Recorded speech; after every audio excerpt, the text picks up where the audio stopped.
Baik, Assalamualaikum warahmatullahi wabarakatuh, teman-teman. Sebelumnya, perkenalkan nama saya Gifari Bapak Sutarto, dengan NIM A11 2024 16050, dan saya dari kelas A11 4302. Jadi di video kali ini kita akan membuat bagaimana sih cara konfigurasi atau membangun layanan web server. Jadi di web server ini kan kita punya struktur seperti Apache, database, dan ada DNS-nya juga. Nah, kalau kemarin kan kita sudah buat DNS dengan nama kita sendiri, yaitu misal nama saya gifaripapo.net. Nah, di video kali ini kita akan membuat lagi, tapi yang subdomainnya, teman-teman. Jadi, dari subdomain ini kita akan menggunakan nama misalnya subdomain.gifaripapo.net. Untuk langkah-langkahnya kita langsung aja. Yang pertama kita buka VirtualBox, teman-teman.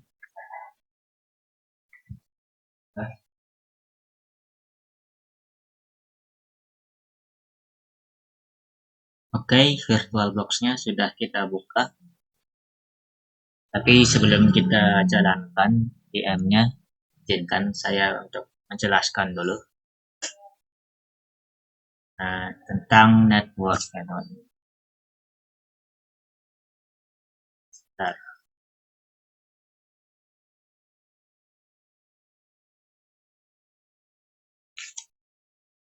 Jadi kita akan membangun layanan web server menggunakan jaringan host only adapter, teman-teman. Kalau kita garis besarkan, ini host only adapter adalah jenis adapter yang memungkinkan si VM Ubuntu ini untuk berkomunikasi secara pribadi dengan komputer fisik. Dan kita nggak bisa sama sekali untuk mengakses internet di host only adapter ini, teman-teman.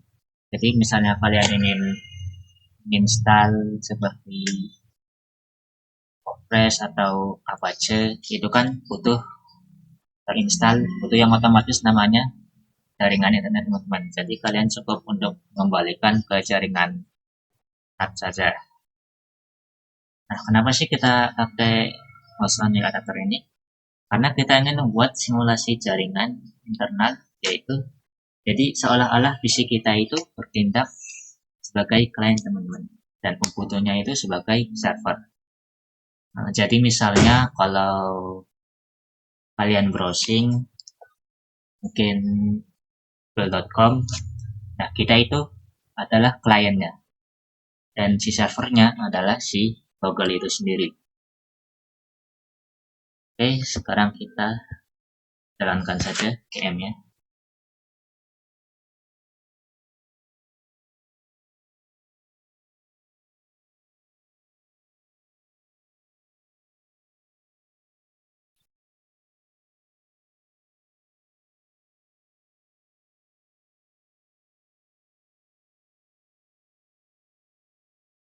Oke, setelah kita masuk Ubuntu-nya, sekarang kita buka null dan kita pertama lakukan penginstalan untuk web servernya, teman-teman. Dan di sini web server kita akan menggunakan Apache ya. Pertama, oh ya, jangan lupa karena kita akan melakukan penginstalan, maka kita otomatis akan membutuhkan jaringan internet. Jadi pastikan sudah diubah ke NAT dulu ya, teman-teman. Yang pertama ada kita ketikkan perintah sudo apt update, lalu ada untuk menginstal Apache-nya yaitu sudo apt install apache 2 ny. Nah, ini kita tinggal tunggu saja, teman-teman, sampai selesai. Ini akan otomatis terinstall, teman-teman. Kalau sudah terinstall, kita bisa cek caranya dengan membuka Firefox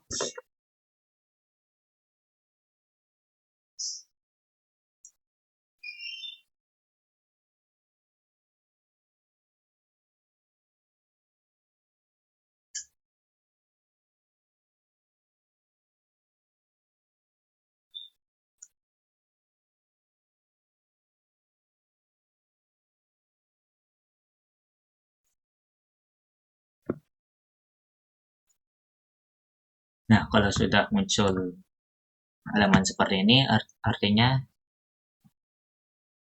jadwal kita sudah berhasil terhubung, teman-teman. Kita juga jangan lupa untuk cek di isi hostnya.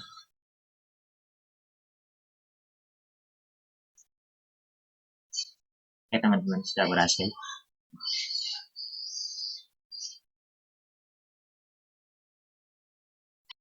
Baik, untuk selanjutnya kita akan melakukan penginstalan terhadap database server menggunakan MariaDB server, ya teman-teman. Jadi database server ini berfungsi untuk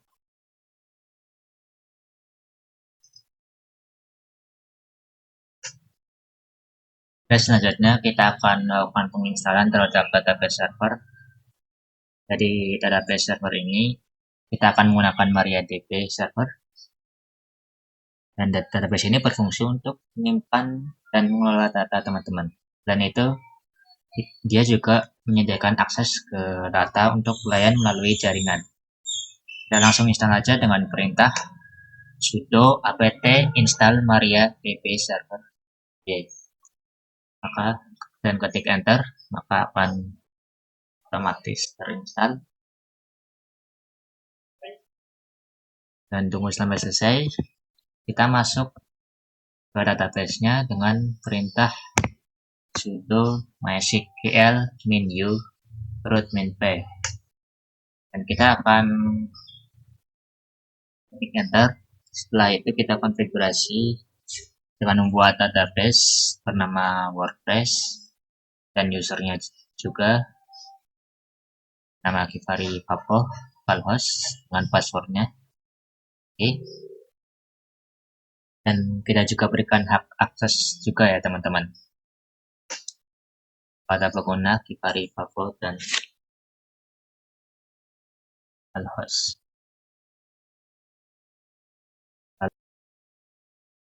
Jadi yang ketiga,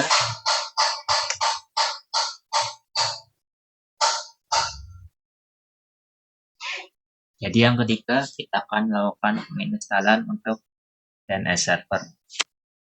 DNS server ini adalah server yang menerjemahkan nama domain yang mudah diingat manusia. Contohnya seperti google.com menjadi konversi IP numerik yang dipahami oleh komputer jadi 172.217.160.1. Jadi kita langsung saja install dengan perintah apt install win9 win9 Kita tunggu sampai selesai.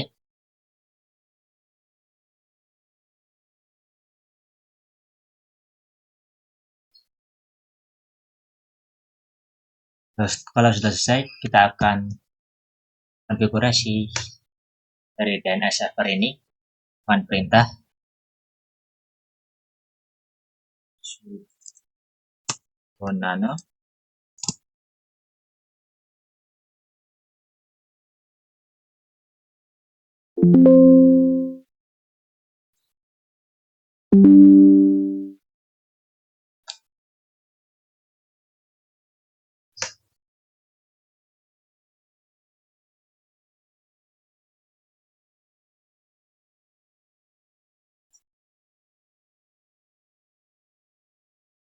Nah, kita akan beri nama DNS kita di sini, teman-teman.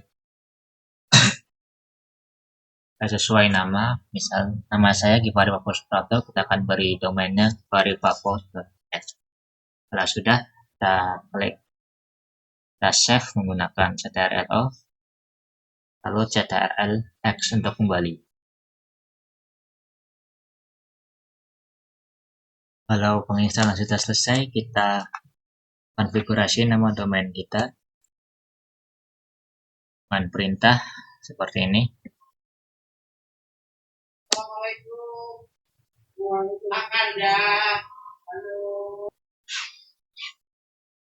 Setelah penginstalan selesai, kita akan konfigurasi nama domain kita sendiri dengan ketikkan perintah debug. kita akan masuk ke folder sini, dan di sini adalah mana kita akan beri nama domain kita, teman-teman. Kita pakai nama sendiri, Givari Papo, kita akan beri givaripapo.net. Sudah kita save dan ketikkan ctrl dan ctrlx untuk keluar. Selanjutnya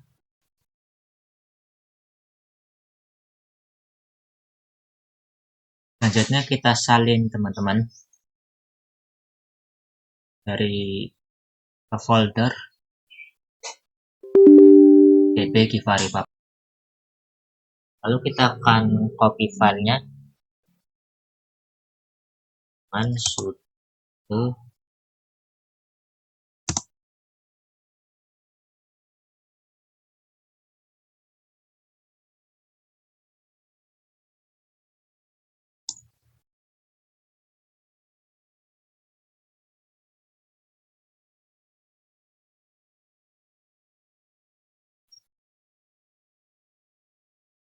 kita akan mengcopy folder ini tadi ke dalam db Givari Papo ya, teman-teman. Enter.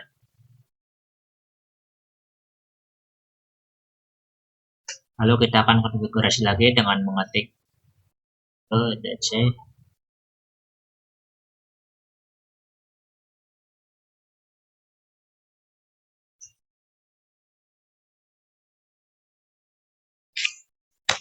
Nah, bisa kita lihat, teman-teman, di file saya ini sudah terkonfigurasi semuanya, sudah saya atur dan gantikan sesuai ini adalah user database kita, dan ini domain yang kita buat. Lalu tambahkan juga di bawahnya, sesuaikan IP dengan link yang kita miliki ya, teman-teman.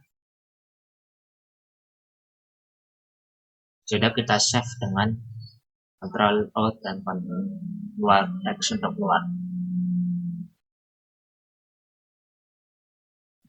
Setelah selesai, kita restart DNS dengan sudo system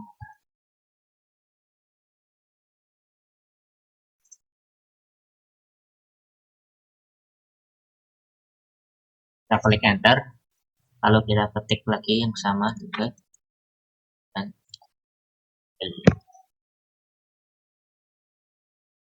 klik enter, teman-teman.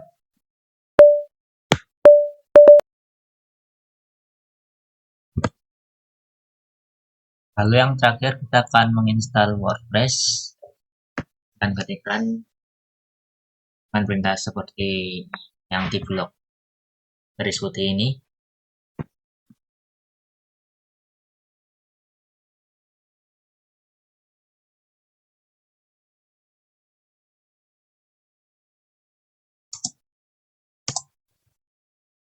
Ya, ini yang ini install PHP dulu ya.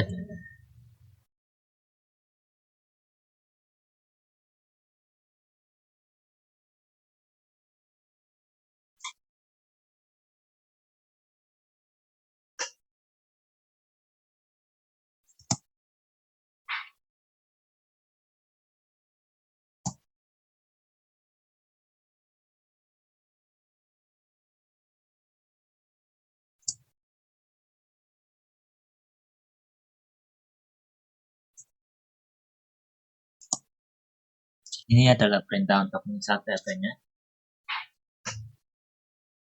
Kalian tinggal klik enter dan tunggu sampai selesai.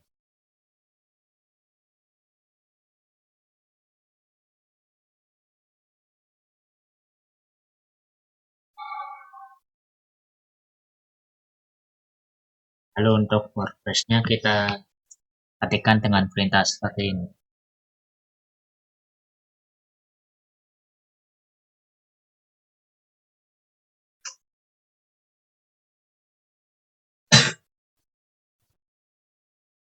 Setelah selesai,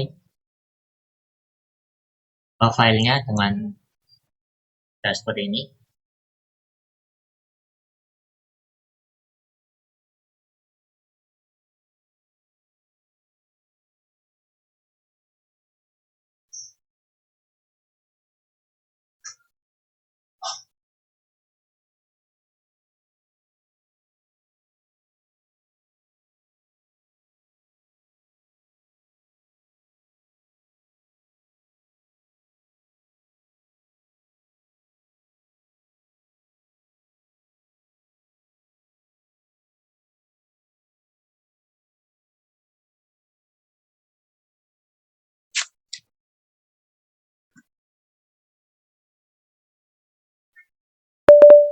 lalu ketik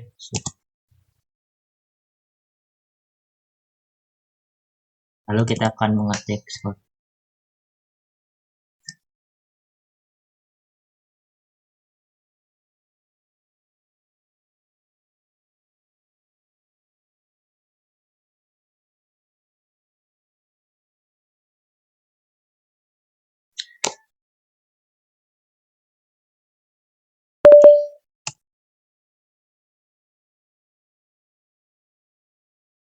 setelah instalasi selesai, kita ketikkan berikut ini, lalu ubah kepemilikan folder dengan perintah seperti ini.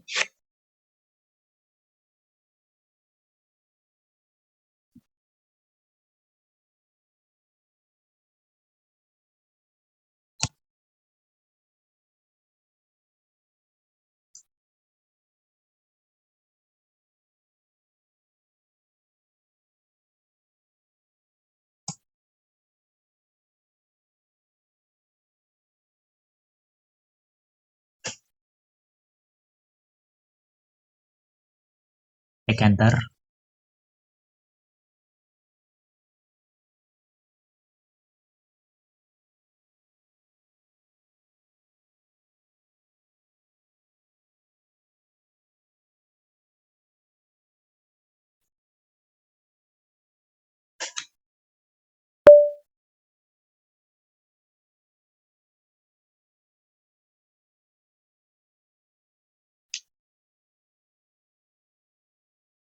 Lalu ketik enter lagi.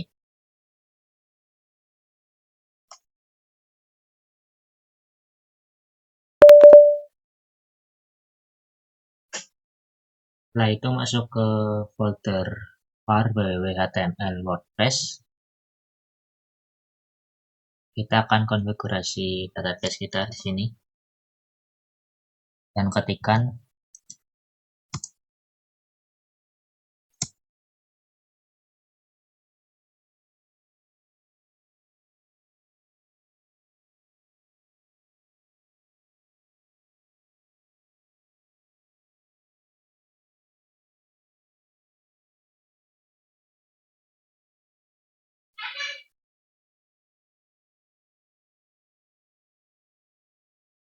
sesuaikan dengan database yang kita buat tadi ya teman-teman. Misal ini adalah nama database-nya, database, nama user, password, lalu ininya localhost. Setelah disesuaikan, kita save dengan ctrl-o, lalu kembali dengan ctrl-x.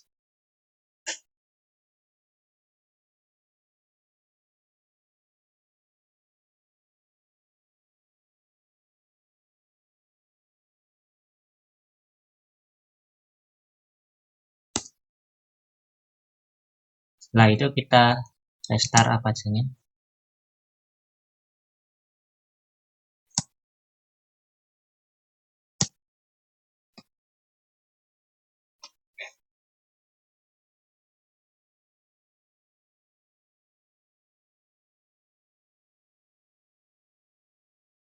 Setelah selesai di restart, kita buka browser.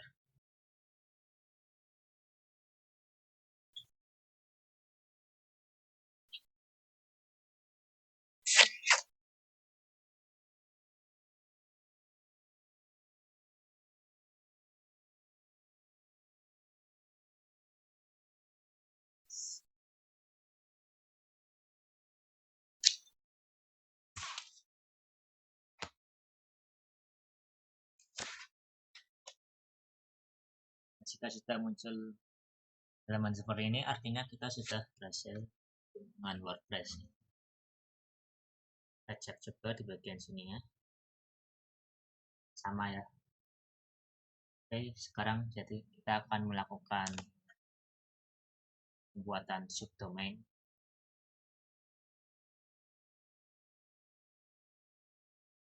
Untuk membuat domain, kita pastikan web server dan DNS-nya sudah aktif ya, dengan cara ketik perintah status apache 2 Kalau ada tulisan aktif, berarti sudah berhasil jalan. Kalau kita cek database juga, kalau ada tulis aktif, dia sudah juga berhasil. Lalu DNS-nya, ini juga sudah aktif semua, teman. Jadi kita bisa langsung membuat filenya, file index.html untuk subdomain dengan cara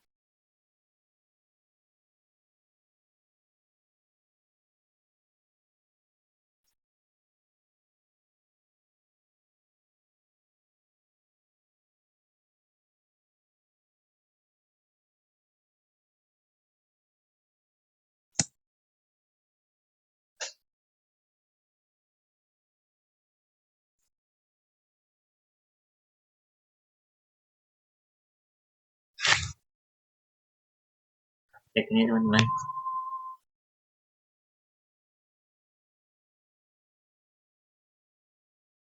Setelah enter, kita masuk ke filenya.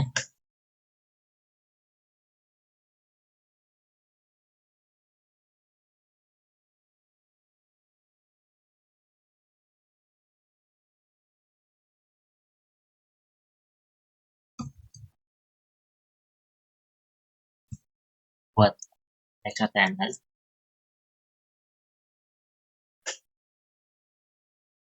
Dan kita isi seperti ini, teman-teman. Ada name, nama, dan kelasnya juga. Dan jangan lupa masukin gambarnya. Bisa pakai flash disk juga bisa. Lalu kita masukkan ke indeks HTML-nya. Setelah beres, kita save ctrl dan ctrlx.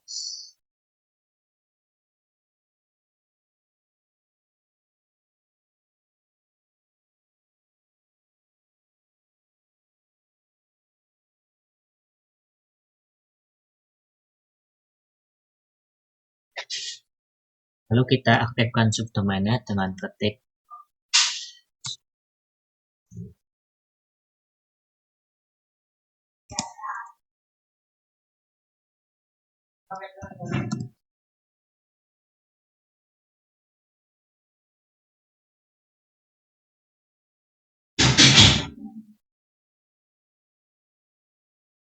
klik enter.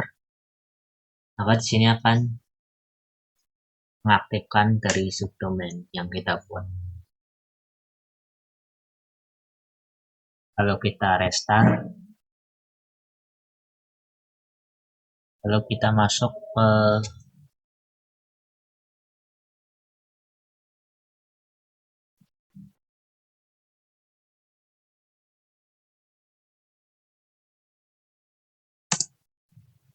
lalu kita konfigurasi lagi.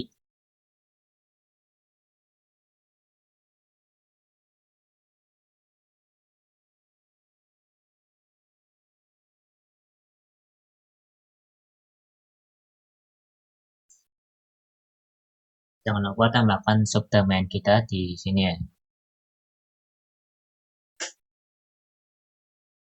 Terus taruh di paling bawah.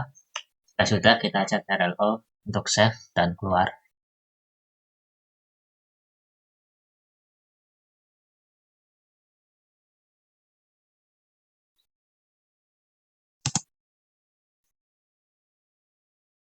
Konfigurasi untuk subdomain kita.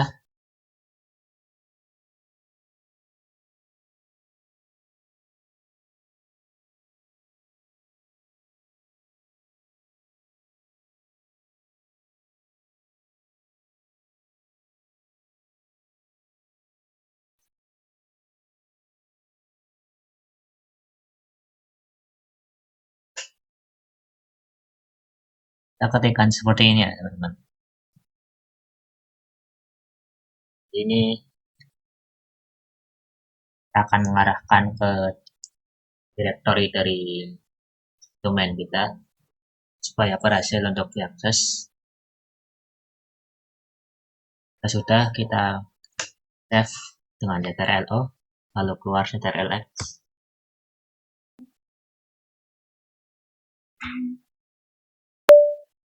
Lalu kita aktifkan subdomain dengan ketik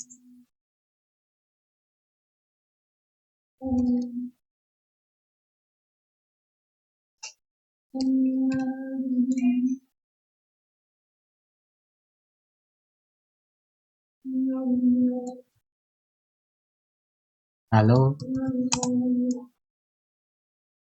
kita refresh Apache-nya.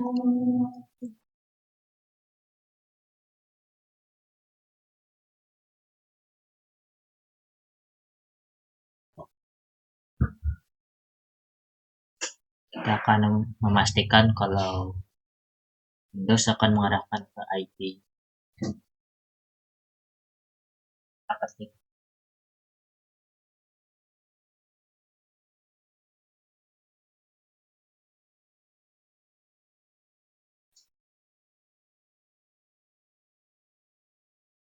Jika sudah muncul notifikasi,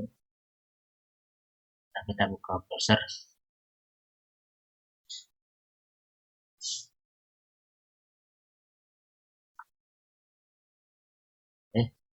Sudah muncul kemudian. Jadi kita sudah berhasil melakukan domain dari domain pribadi. Itu saja tutorialnya. Terima kasih. Wassalamualaikum warahmatullahi wabarakatuh.